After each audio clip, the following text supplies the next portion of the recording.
به کانال مستر فستر خوش اومدید. امیدوارم که تا آخر این ویدیو کنارم باشید. در اولین قسمت کانال میخوام راجبه فرهنگ و آداب و رسوم کشور ترکیه صحبت کنم. کانال رو سابسکرایب و ویدیو رو لایک کنید. بریم واسه شروع.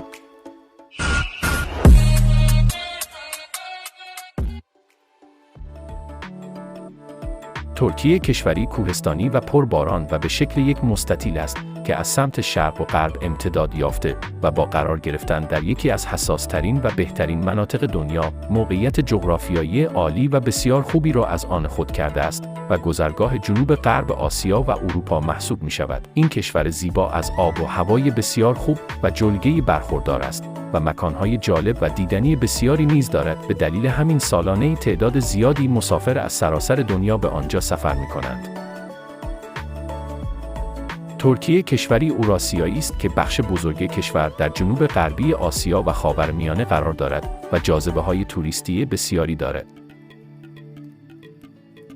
جمعیت کشور ترکیه حدود 77 میلیون نفر است. حکومت ترکیه لاییک است، ولی بسیاری از مردم به دین اسلام گرایش و متعهد هستند و عید فطر و عید قربان در این کشور جزء تعطیلات رسمی می باشد. آنکارا پایتخت کشور ترکیه و دومین شهر بزرگ کشور پس از استانبول است. این شهر با جمعیتی بالغ بر 5 میلیون نفر در وسط کشور و در ارتفاعات آناتولی قرار دارد.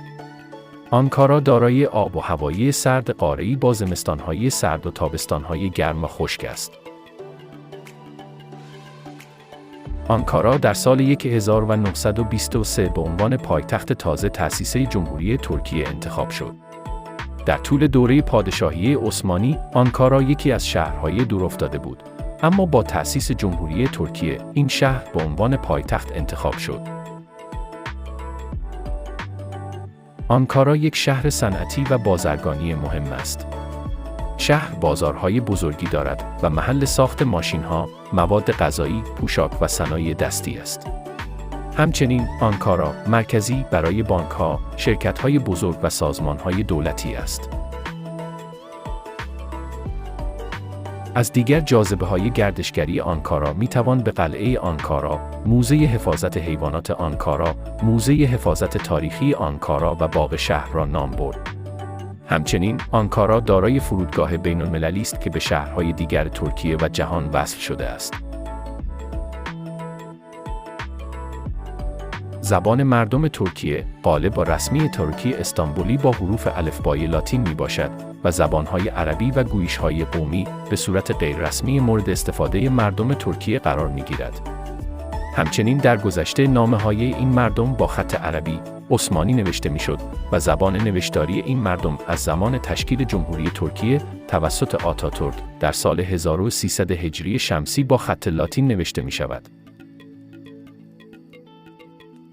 ترکیه یک کشور در آسیای غربی و اروپای شرقی است و در جنوب شرقی قاره اروپا و جنوب غربی آسیا با مساحتی بالغ بر 780,000 کیلومتر مربع است. همسایه‌های ترکیه از شمال با جورجیا، روسیه و دریای سیاه، از شمال شرقی با ارمنستان، از شرق با ایران، از جنوب شرقی با عراق، از جنوب با سوریه و از غرب با دریای مدیترانه در مرز با اروپا هستند.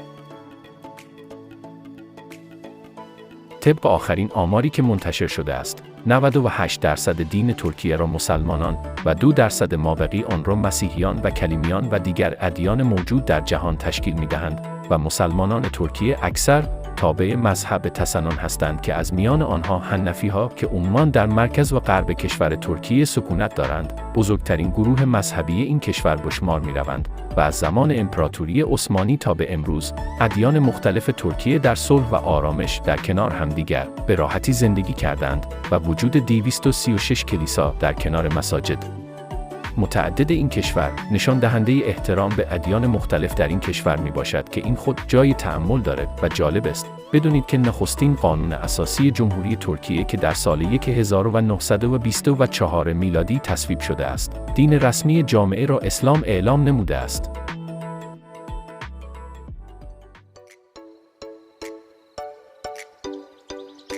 خب، مرسی از اینکه تا آخر این ویدیو کنار من بودید. بهتون قول میدم که روز به روز به کیفیت ویدیوها اضافه بشه تا یک مستر فسته دیگه. اوقات به کام. خدا نگهدار.